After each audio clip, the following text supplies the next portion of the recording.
Trump's merch team doesn't lack creativity. Trump announced on Tuesday he's selling a new collection of digital trading cards. Here's the ad. Let's watch. This is your favorite president, Donald J. Trump, with some very exciting news. By popular demand, I'm doing a new series of Trump digital trading cards. You all know what they are. We've had a lot of fun with them. It's called the America First Collection. 50 all-new stunning digital trading cards. It's really something. These cards show me dancing and even me holding some bitcoins. Here's the best part. I'm doing great things for my Trump digital card collectors. First, there's the real physical Trump cards. Purchase 15 or more of my Trump digital trading cards and we'll mail you a beautiful physical trading card. It's really, I think, quite something. Each physical trading card has an authentic piece of my suit that I wore for the presidential debate, and people are calling it the knockout suit. I don't know about that, but that's what they're calling it. So we'll cut up the knockout suit, and you're going to get a piece of it, and we'll be randomly autographing 5 of them, a true collector's item. The cards are going for $99. And they're really something, Robbie. But even if all of the cards sell out, Trump has a long way to go to catch up to Vice President Kamala Harris's fundraising. In July, the Harris campaign raised $204 million, while the Trump campaign raised just $48 million. So maybe they have to offer the cards. I saw in a nearby town, I was going to the grocery store, which is far away. They rearranged the Walmart here. It's a nightmare in small town America with these big corporations coming in, Robbie. But they're selling Trump silver coins. And it was an interesting juxtaposition. There was a sign that said Trump silver coins and then Asian massage right next door. I don't know what that means about perfect competition in economic theory of 2 stores selling the same thing right next to each other. But maybe they have similar customers, Robbie. I don't know. Lots of people are taking pictures of these signs next to each other. But between the cards and the silver coins and the shoes, what happened to the shoes?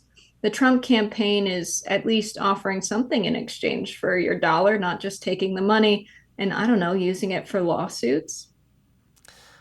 Look, I'm not much of a trading cards kind of person. I don't. That's not a thing I collect, so I don't feel a need to have the Trump collection to purchase that. But both candidates sell merchandise. I can't tell here in D.C. in Kamala Land. I can't tell you how many Kamala billboards I see that people have, and T-shirts, and even in the green brat color now, that's all over the place, and that's fine. If Trump wants to sell trading cards and you want to, Pokemon collect them all type deal, that's fine with me. If I was designing the trading cards, I would make it like Pokemon or like Magic the Gathering. I would have the cards have little attributes, be part of a card game where you can use the powers on the card, and you have to use your MP and HP and that kind of stuff. That's how I would do it. I think this is a little bit simpler. This is more just collecting. But let's have a game aspect of it as well. I think that would have a lot of appeal in the in the kind of demographic I'm a part of, which is people who like to play board games. Yes, each card, it could be like a J.D. Vance card and his special talents of, I don't know, what is J.D. Vance? Call it socialism, criticize women for being single. And then Tim Walz could have special powers too, like deploy weird, say we're just being good neighbors, and it would be all of their usual attack lines, and you could play with your friends. I don't know. The memorabilia gets weird. I even think some of the shirts are weird. Some of the Kamala shirts are fun. I saw one where it was her driving a convertible with a car full of significant figures from history, like Rosa Parks behind her. And I thought that was an interesting vibe. I like when they mimic this sort of, 90s hip hop t-shirts with a bunch of Kamala Harris photos of her in different outfits and positions. And then it says Kamala in like a swirly font over it. There have been some fun ones. I think it's good. People are having fun with the merch. I thought the coconut stuff was good, but I think sometimes it crosses a line in America that just is, we're too obsessed with our political leaders, maybe, and it feels unhealthy. Yeah, I think worshiping political figures is always unhealthy. I mean, likening them to family members, which was done a lot with Tim Walz lately, I find weird and creepy. These people are not your family members. They're not your surrogate parents. They are power-seeking political operatives. They should be considered a different species from the rest of us, frankly. But never forget that, normie, mainstream, liberal people had merchandise for Dr. Anthony Fauci, had candles worshiping St. Fauci in their homes. That was, to me, the most offensive kind of merchandising of a political figure that has taken place in my lifetime that I can ever remember. I mean, that's up there with like the Shea t-shirts or whatever, in terms of my utter disrespect for it. But, people collect, I guess, merchandise for political figures, maybe, like it's the band you like. I don't know. It doesn't seem healthy. Seems much healthier to me to get a poster for a band or get like an actual good trading card game or a card-based game. I'm a big fan of the game Dominion. If there's any viewers out there who play Dominion, tell me in the comments, send me an email, let me know. I play a lot of Dominion online. I play like 10 games of that every day. Highly recommend that. Robbie shared too much of his personal information, but I think how do that people was too play personal? this? Are you inviting That was people too to your personal? house for a board game night? No, you play it virtually online. I mean, I have people over for board game nights. Yeah. That's You don't do very any. good, You but don't I ever do any board game nights. I'm really bad at the attention span to sit down and learn the rules thing. I'm really not good. I was forced to learn Risk with my friends in graduate school who are very into it.